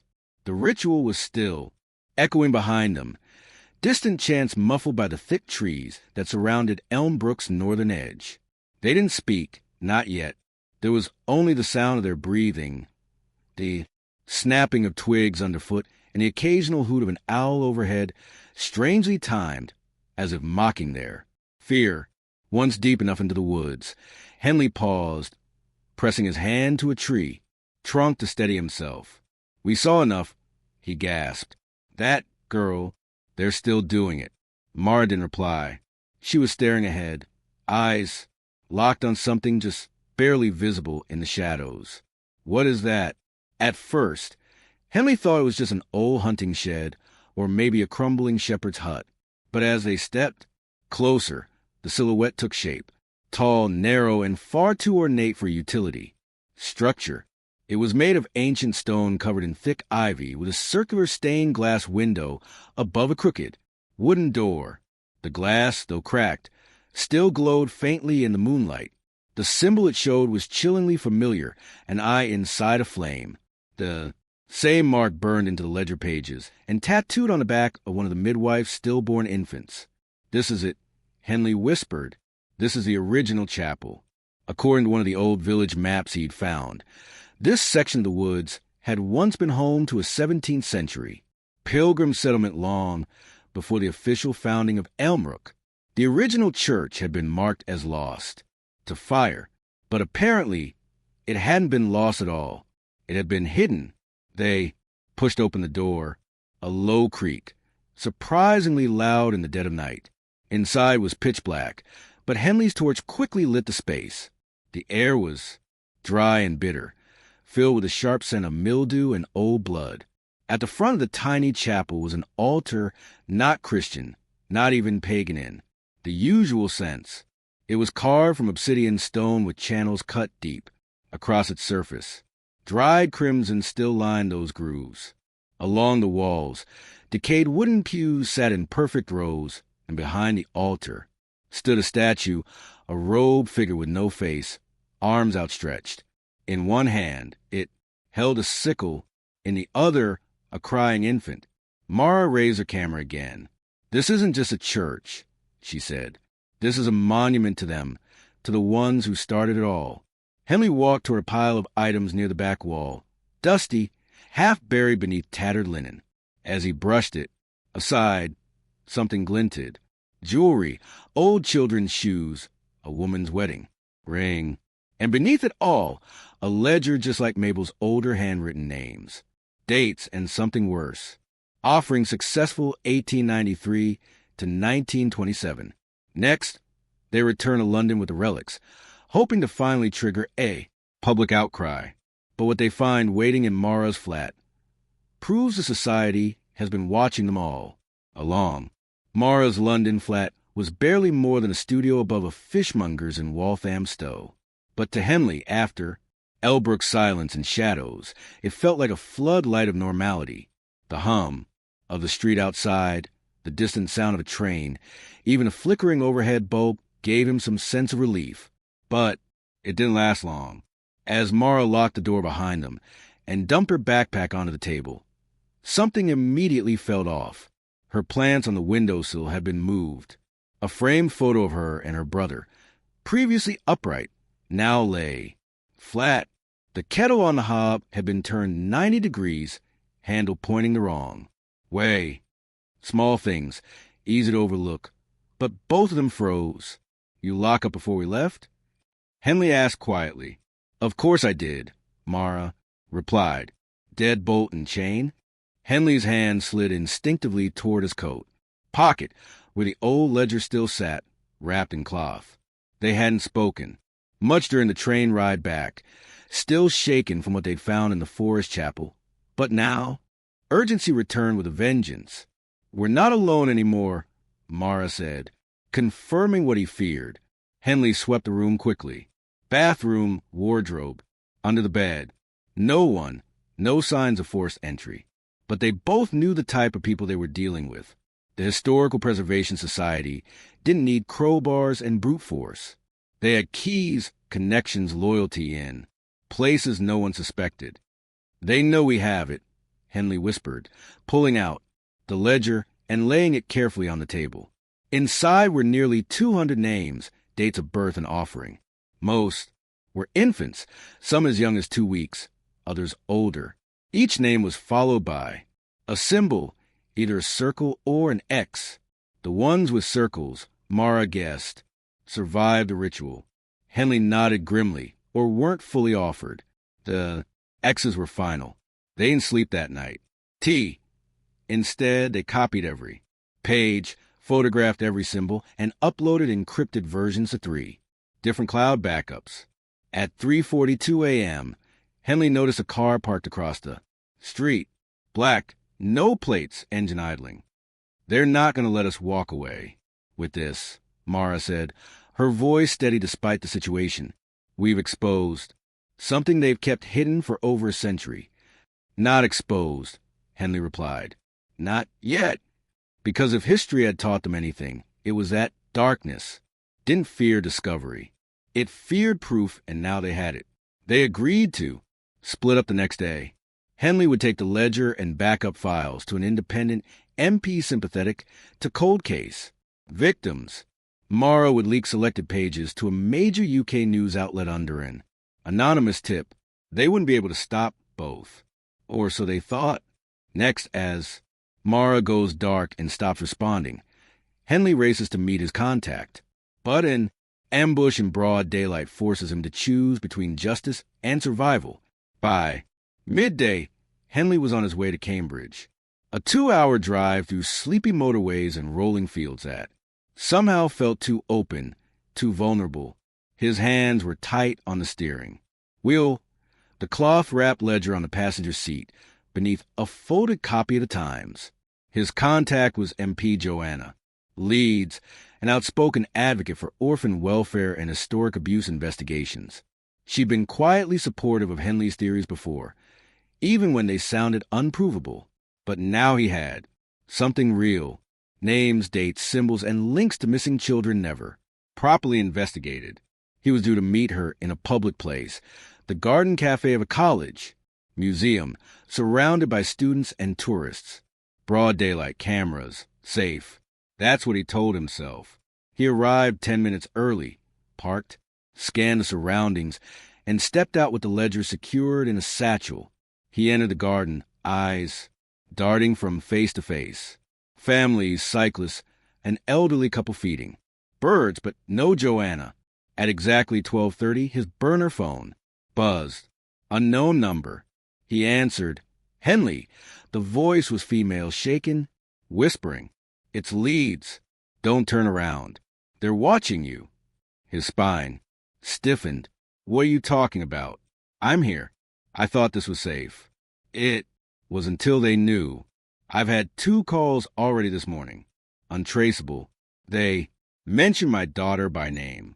This goes deeper than I thought. They have people in the Met in Parliament. Then let's go. Public now. Henley hissed. We release it. All of it. No, she said. They'll kill us before it hits the press. We do this smart. I have a secure contact in Scotland. Go to him. His name is Colin Ree, ex-police. He's helped me on other operations.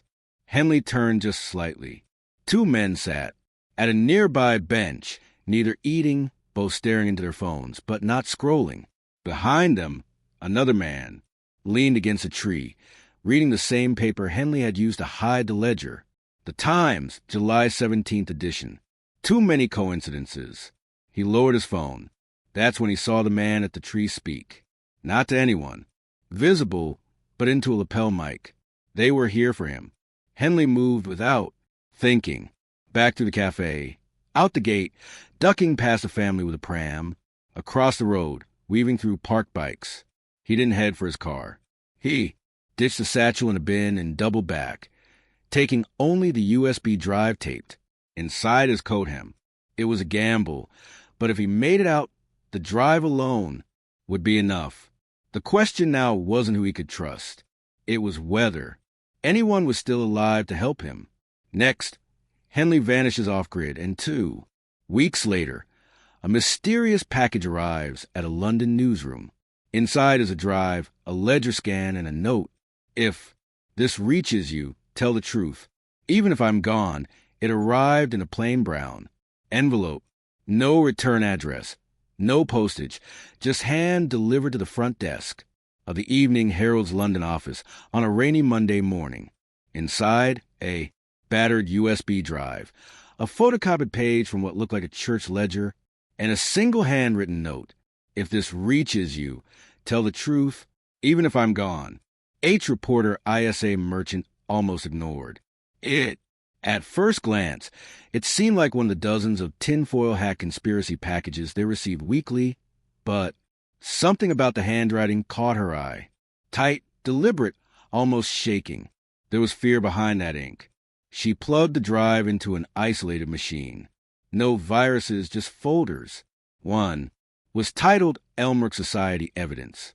Inside, hundreds of high-res images of old records, maps, police files, and photos of what appear to be ritual chambers, stone altars, iron restraints, children's clothing folded neatly on pews. Then there were the lists. Children's. Names, dozens of them. Age, year of disappearance status. X or O. Some were familiar cases she remembered covering as a junior journalist. Others were new, never reported. One file contained cross-referenced names tied to powerful individuals, clergy, judges, historians, former MPs, and the final folder, video. Testimony. She clicked play. Henley's face appeared, gaunt, exhausted, Chardonnay, dark motel room. He spoke directly into the lens. If you're watching this, I've either been arrested, silenced, or worse. What you're holding is the truth about Elmrook, about the historical Preservation Society, about the children who were never meant to be found. He detailed the Higgins family, the ritual, site beneath the church, and the pattern of orchestrated disappearances buried under decades of preservation grants and restoration funding. He named names, provided receipts, photographed birth, certificates altered by officials. I'm not crazy. I was a skeptic, too, but I saw it. I touched the stone where they bled children for tradition. It's real, and it's been happening in the shadows for over a century. Don't bury this. Don't let them rewrite the truth again. Merchant stared at the screen long after the video ended. She immediately took the drive to her editor, who nearly binned it until he saw the video. Within 48 hours, a dedicated team was assigned. Forensics verified the documents. Cross-checks with missing persons databases confirmed over 70 matches. The implications were staggering. But just as the Herald prepared to publish, the legal threats began. Cease and desist letters, court injunctions, even private. Investigators trailing staff. Someone's terrified, Merchant whispered to her editor, which means Henley was telling the truth. But where was he now? Alive and hiding, or one more name that would end in an X? Next, the Herald makes a bold move, publishing the entire expose across all channels. The country erupts in shock, but what they uncover next will drag an entire institution into the fire. The Evening Herald dropped the story like a bomb. They didn't tease it. They didn't serialize it. They dumped the entire investigation online at midnight, with every document, photo, and video in full. Resolution, downloadable, traceable, impossible to bury. By dawn, it was everywhere. The Elmbrook files, Britain's forgotten children. TV anchors looked visibly shaken. Morning radio hosts stumbled over words, like ritual abuse, cult lineage, and systemic cover-up. Comment sections exploded. Families across the country searched the list of names, and then came the worst part. People recognized them. A woman in Kent found her sister's name vanished in 1976. A retired nurse in Durham recognized the symbols from a strange group that once held monthly meetings at her church. Even a former Home Office clerk came forward anonymously confessing that in 1994 he was instructed to dispose of archive files relating to Ashworth and Elbrook. Within 48 hours, the Metropolitan Police issued a formal statement. We are opening an inquiry into allegations surrounding the Historical Preservation Society and potential links to a pattern of historical disappearances and unreported child deaths. But the real impact came when Islam Merchant appeared live on BBC's Newsnight. Gravely composed, she laid it all out, the evidence Henley risked everything to collect. She spoke calmly about the Higgins family, the road processions, and the altar beneath St. Mary's, about the Elbrook midwife's ledger, about Henley himself, and the anonymous tip that had changed the course of her life. This isn't folklore, she said. This isn't ghost stories or superstition. This is a result of unchecked power hidden behind history, protected by silence. And we believe it has cost dozens, maybe hundreds of lives. The broadcast triggered a wave of freedom of information requests, bins, appendant investigations, and public protests. Outside the Society's London headquarters, angry families stood holding portraits of missing children. Candles lit the street. One sign read, "We remember the ones you forgot." Meanwhile, arrests began. The Society's acting chair was detained for questioning. A retired vicar in Sussex was taken into custody after. Ritual objects matching those found in Elmbrook were uncovered in his attic. A historian, once a darling of BBC documentaries, was named as a key organizer in the modern-day ceremonies. Still, questions hung heavy in the air. How far did this really go? How many victims were hidden in plain sight? And where was Sergeant Henley? Because, despite the national outrage, the sweeping investigations, and even Interpol involvement in certain leads, Henley had vanished. His bank accounts untouched, his car found abandoned at a service station in Derbyshire. No passport activity, no communication, nothing since the package he'd sent ISA. Just a single note in his handwriting, found in the boot of his car. They can't bury what's already rotting through floorboards. Next, in the final chapter, we trace what happened in the aftermath, the reckoning, the reforms, and the terrifying question that still lingers. Was Henley the last to uncover the truth, or the last to be silenced by it? Ashworth is a ghost now. The cottages have long been reclaimed by moss and time. The church, once a stage for unthinkable rituals, was quietly demolished under structural concerns. Though no one really believed that excuse, the bell, however, was saved, now stored in a locked vault by the Dasees of Lincoln. No one wants to ring it again. The Historical Preservation Society disbanded, its property seized, its legacy permanently blackened by the crimes uncovered. Over 40 former members were arrested, some charged with obstruction, others with direct involvement in disappearances. Several chose suicide before trial, but the full truth it may never come to light, despite the unprecedented coverage, parliamentary hearings, and survivors. Finally given a voice, many documents were sealed for national security reasons. Some witnesses went missing. Others retracted statements under duress. The official inquiry, while damning in tone, was careful to avoid implicating too many public figures. In the end, the Higgins family was declared victims of a ritualistic cult murder orchestrated by members of a secret society embedded across the Midlands. Their remains were buried in a quiet ceremony attended only by Islam Merchant, the Elmbrook whistleblower, and 2 surviving relatives who had cut contact decades before. And Sergeant Henley, he was never found. Some say he's dead, silenced by the same network he tried to expose. Others believe he vanished deliberately, knowing too much, protected himself and the final, undiscovered victims. But there are those who whisper that Henley still watches, that the package ISA received with its coded files, tapes, and testimonies wasn't everything, that some truths were too horrific even for him to share, that perhaps he's waiting for someone else to be brave enough to go the rest of the way. Because as ISA stated in her final address at the inquiry, history doesn't sleep. It waits beneath the floors, behind the pulpits, within the stories we dismiss as myth. Evil isn't just what we see in others. It's what we allow to survive when we choose not to look too closely. Final reflection. So, what do we take from this? That evil does not always arrive with horns and fire, but often with robes, handshakes, and community awards. That silence is not always safety. And that questioning authority, especially when it wraps itself in tradition, is not rebellion. It's survival. If you've made it this far, thank you. You've heard the full story.